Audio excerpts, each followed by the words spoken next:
Siswa SMA yang dingin dan tampan adalah sekolah untuk mengubah siswa keluar dari tabung gas. Tidak bisa memberikan kembali tangan memarahi, tidak bisa mengembalikan mulut. Larut malam ia melamar motorisasi sebagai pembunuh. Menyeberang jalan dan berburu mangsa. Nama anak itu adalah Listar. Karena aku tidak disandera dan berubah menjadi agen. Dorong Korea Selatan untuk menyelesaikan misi pembunuhan.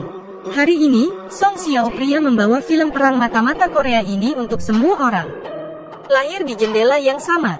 Agen Korea Utara Ri Yang-ho, yang telah bersembunyi di Korea Selatan selama bertahun-tahun.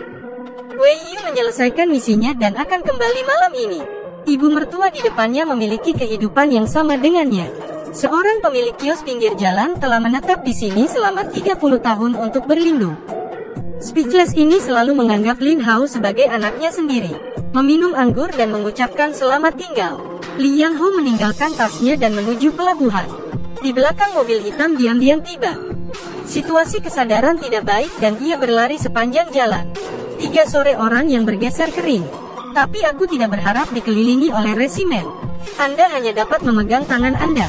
Mengetahui bahwa organisasinya telah dihukum karena temperamen adalah kematian bagi semua. Dia tersenyum dan mengulurkan tangannya. Tapi ditembak mati oleh penembak jitu di sisi yang berlawanan. Lee Yong-ho yang terlambat menemui keluarganya untuk terakhir kali. Hanya mengkhianati tuduhan pengkhianatan dan mati di negeri asing. Anak-anaknya adalah Lee Ming-sun berusia 1 hari dan Lee Yuri-ying yang berusia 15 tahun. Masuk penjara sebagai anggota keluarga pengkhianat. Tokoh luar biasa dalam pasukan pemuda Lee Ming-sun. Jika bukan karena tuduhan pengkhianatan ayahnya, masa depan akan menjanjikan. Tetapi juga karena kinerja yang sangat baik sebelumnya. Dia dipilih oleh Kapten Tim Operasi Khusus Kelompok Hari Partai. Berlatih sebagai agen profesional. Nama negara bagian otonom. 2 tahun kemudian, terjadi kudeta di Korea Utara. Mengintai di Korea selama bertahun-tahun. Agen yang memberikan dukungan kualifikasi untuk kelompok hari itu dibunuh. Teknisnya bersih dan rapi, tanpa bekas. Dan pembunuhnya adalah agen dari grup 35. Tujuan mereka adalah memutus rantai modal kelompok hari itu. Biarkan ia kehilangan modal yang memperebutkan kekuasaan. Melihat bahwa anggota tim akan dimusnahkan, kelompok secara alami tidak akan duduk diam. Lee Ming-sun memasuki Korea Selatan sebagai abdi. Sasarannya pembunuh yang hampir membunuh organisasi. Lee Ming-sun yang datang ke Korea diadopsi oleh pasangan. Tentunya, identitas pasangan itu tidak sederhana. Datang ke Korea selama 20 tahun dibawa kedok membuka apotek. Faktanya, ia banyak mengendalikan industri abu-abu. Apakah pengekspor dana utama organisasi? Dan identitas terselubung yang mereka atur untuk Lee Ming-sun adalah seorang siswa sekolah menengah. Pada hari pertama masuk sekolahnya, Lee Ming-sun dikelilingi oleh teman sekelasnya. Namanya Lee Hui-ying dan saudara perempuannya memiliki nama yang sama. Kedua orang tua meninggal pada tahun awal dan bergantung pada bekerja sepulang sekolah untuk kebutuhan. Ini kantung udara dan tiket jangka panjang untuk gangster ini. Demi identitasnya, meski dipukuli, Lee Ming-sun bertahan dalam diam. Tapi dia sangat prihatin dengan Lee Hui-ying, yang memiliki nama yang sama dengan saudara perempuannya. Pembunuh larut malam melepas seragam sekolahnya dan berubah menjadi hitam dan pergi. Dia pernah ke toko kue dan memiliki kode rahasia. Bangun lebih awal dan persiapkan senjata.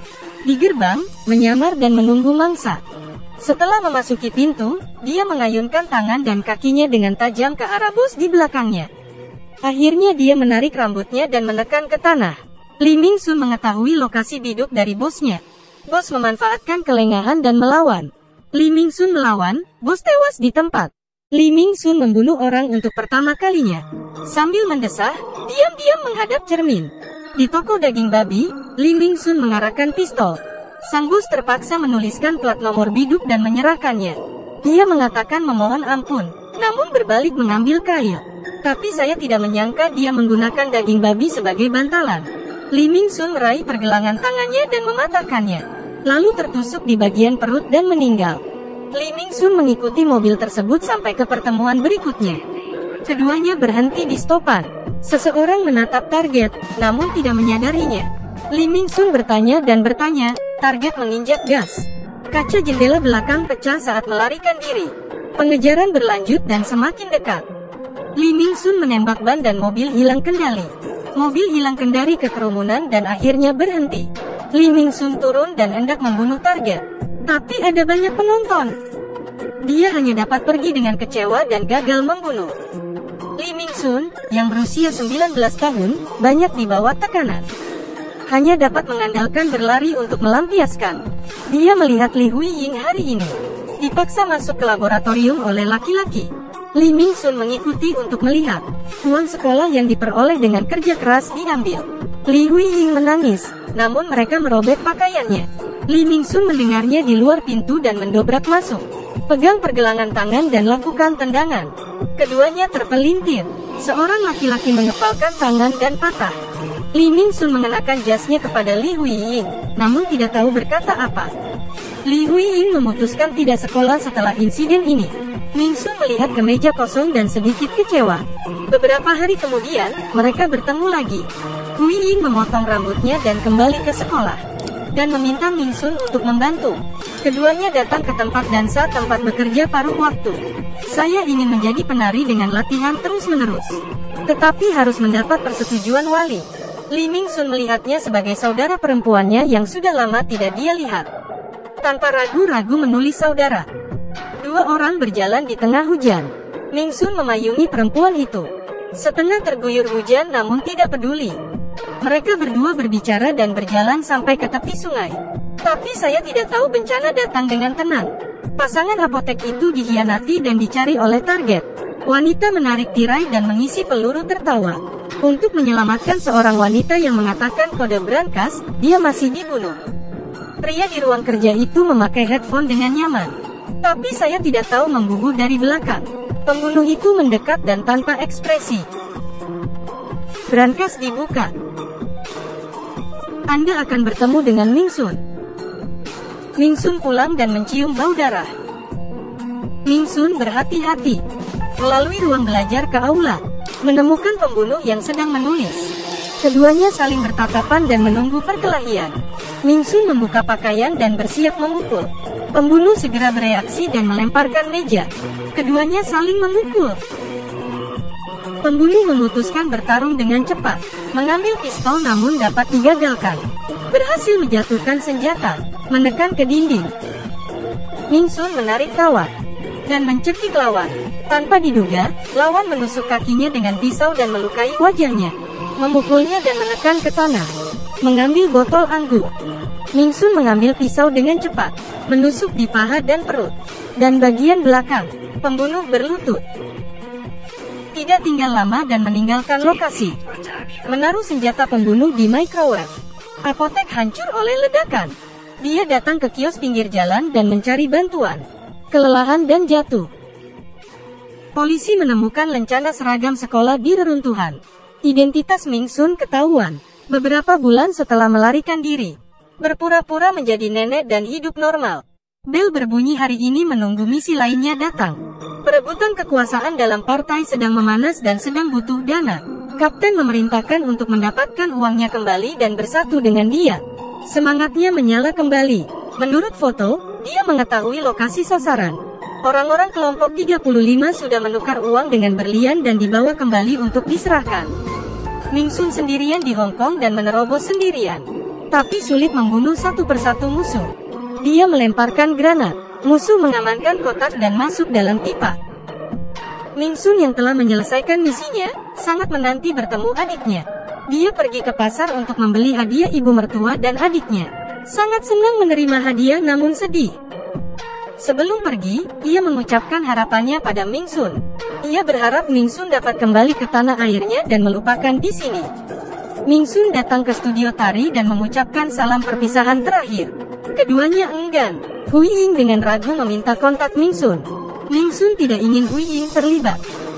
Malam itu, pejabat Korea Selatan rapat dengan tim 35. Rezim lama digulingkan, pemimpin baru akan menjabat. Tim 35 didukung besar. Serahkan semua identitas personel Jepang di Korea. Saya harap keduanya dapat bergandeng tangan menghabiskan hari yang tersisa. Korea Selatan setuju untuk bekerja sama. Kirim tim khusus untuk memburu personel yang tersisa. Pelayan Toserba terpaksa mengaku dan diracun. Pedagang roti juga tidak luput.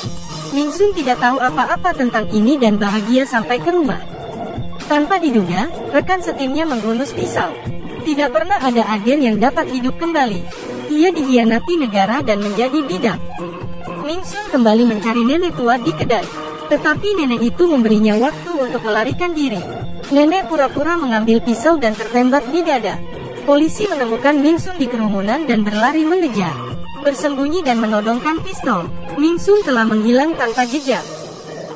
Ming Sun sudah tidak punya tempat tujuan.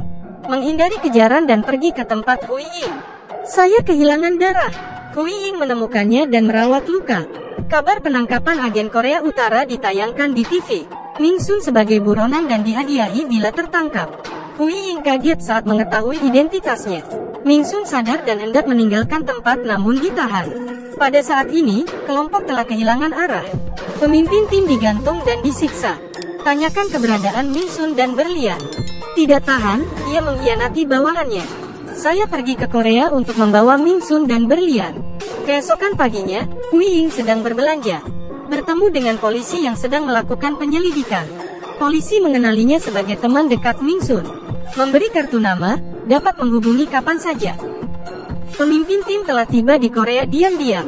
Menghubungi saudara Ming Sun untuk penukaran dengan berlian. Ming Sun tahu betapa buruknya ini. Hui Ying mendengar dengan diam. Setelah semalaman merenung, Ming Sun meninggalkan surat untuk Hui Ying dan foto.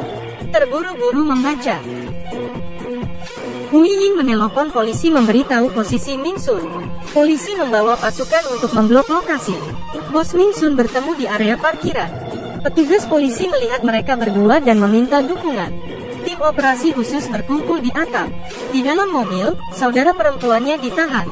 Menangis dan dipaksa menyerahkan berlian. Pembunuh membidik Ming Sun, tapi ditembak polisi.